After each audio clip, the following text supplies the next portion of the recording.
do have a point in mind, but it really just felt like kind of talking.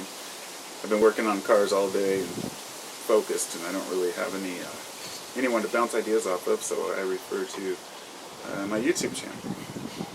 Oh, the smell of the coming of fall. Cannabis smell in the air. Well, let's see, where do I start?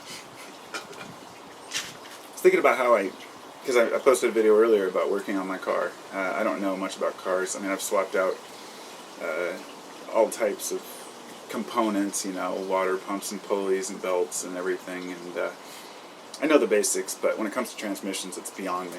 But after I posted the video, I was thinking about, you know, of course there are a couple different ways a person can go about having car problems. You can either try to tackle it yourself and see what you can do, which can often get you in a lot of trouble if you don't know. Or you can take it to a shop and let someone else do it. And there's another option, which is a lot of people like to have someone fix something and watch while they're doing. Now, as a carpenter for years, I could not stand it when homeowners would stand and watch me do work. I'd always joke I charge extra for watching, because it makes me uncomfortable, not because of what I'm doing, but just because anybody hovering and observing what you're doing is, of course, uncomfortable. So that makes it very hard to really, for people to learn certain hands-on trades. And unless you get your hands dirty the first time, you might make a mistake, but eventually you're going to learn it.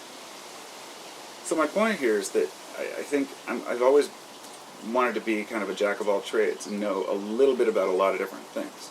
So not being a specialist about particular subjects is difficult if you, say, get into something that's beyond your expertise. And that's when you call in a mechanic or a carpenter or whatever it may be. A good example would be for me, let's say taxes. When it comes to tax time, I could probably do my own taxes. I've done it before, but then I find out the next year that there's things I left out that I could have declared or claimed, and there's certain aspects of it, if a person who knows what they're doing and they're a tax accountant, that's what they do. And they're looking for these things. Just like as a carpenter, while I'm building, I'm looking for particular things that may or may not be in place. It's missing a hanger, or there should be another nail there. So, all of these specialized, you know, I guess, things of expertise or the knowledge involved in them, I think it's important for us to learn as much as we can about everything, to try to, at least, I shouldn't say us, because there are some people out there who really, they stick to what they know, and that's totally cool, and don't really want to learn about things. But I guess for those of us who love to learn, there's nothing better than, you know, finding out something, learning, you know, about how something goes together or works, because every component that we learn, every little thing that we learn in life, even if it's working on a car, or it could be something as deep as past lives, or it could be religious study, all of these things, everything that we learn works to benefit us. So let me lean towards this idea that people feel like they've wasted time in their lives. Because there were times when I was younger, I'd look back and say, I'll never have regrets. No regrets. And then I got into my 30s and I thought, okay, do I have any regrets? Well, I could have worked harder towards this. I could have created a business or, you know, earned more money. But I'm not really interested in being rich, so what else could I have done? Oh, I could have started a nonprofit to help people, but I didn't really know what I wanted to do. I guess what I'm saying is don't beat yourself up looking back, ever. Don't look at your childhood and say, this is why I am the way I am, unless it's helping you to change. Never use something that's happened to you in the past as a justification for a certain behavior or attitude, and we all do it, but it's really easy to dismiss things and say, well, either, well, that's just beyond my expertise, or I'm too old, or I'm too young, or I'm not the right color, not the right religion, not the right whatever. Look at yourself as just equal, the same as anyone else, in regards to the capacity to understand and develop your own theories and ideas and create.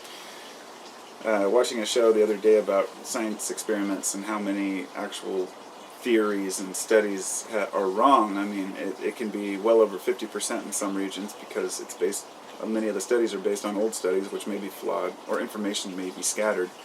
This is a good thing for us who want to develop our own ideas or theories, because it means that everything really isn't learned. It's just that we as humans feel like we've got everything figured out. Even something like working on a car, you know, a person may have never put a certain, you know, type of tires on a car, and they don't know if they're going to be the best tires for that car, so they ask people, and then they learn. they put that in the back of their mind, and now they understand a certain aspect about automobiles or cars, you know. It's just a one-time, hands-on thing can sometimes show you something that will help you for the rest of your life. So if you know somebody who has skills, don't be afraid to ask a little bit of advice. And if you're someone who has skills, try to share that with people.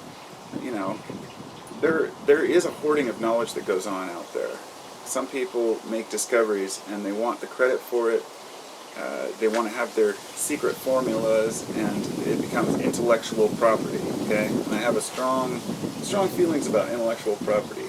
I don't think that it's really. I think that intellectual property should be the property of all people. But I also understand if a person spent several years working on, let's say, a theory, they've dedicated all their time and effort into this, let's say, an invention. Okay. Somebody invents something that takes them years of practice, trial and error. They work and work and work, and they never make a dime off of it. And then finally one day, they want to collect on that investment that they've put. Now, a person shouldn't just share knowledge right away, obviously. They deserve to get the patent, and this is what develops the incentive for people to actually do these things, to create. Just like money is the incentive for people often to do great things, but you know, it's not always the best, but it's there. So there is a little bit of notoriety some people want when they discover something. Some people just want to discover just to share with the world, and that's wonderful too. I think that's really up to the person to determine whether their knowledge is really worth anything, but I think it's pretty cool the way that things have changed. Like you can go on like a forum online and ask questions, and then if a person answers your question, you know, this has been, of course, since the dawn of the internet, this has been a thing, you know, the forums, and if you like them, you donate to their cause for them helping you out. You're paying a mechanic $5 or something for, let's say, you know, some suggestion or advice, and this is somebody who can easily give you the information you need, save you a lot of time, and you pay a small amount for it. I think this is kind of the future of knowledge and sharing. Like, a good example would be the YouTube channel thing. I mean, I told myself I'll never advertise on my YouTube channel because, you know, I don't want to compromise, you know, the things that I say with somebody else's information. So that's why I started using the, I can't remember the name of it, Patreon account, and I started that because if people want to donate, if they think that something I've said has helped them and they want to donate, it makes me feel awkward. Like I don't need, you know, to get money for talking or helping people. But on the other hand, there's a part of me who would love to do it for a living, and realizing that we have to make a living off of everything we do, there's a certain sacrifice we make giving away free knowledge and ideas. I don't have really a channel that's dedicated to particular knowledge.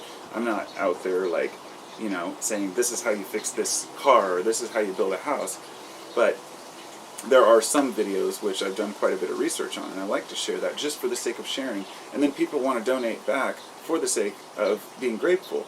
And this is like crowdfunding, you know, things like all the crowdfunding platforms are just awesome. It allows people to get funding not just for a project or a creation they want to make, but a nonprofit, an idea, you know, a movement, or people say, hey, we just want to, you know, help the world in some certain way, you know, and I think we all share that desire and that passion to become,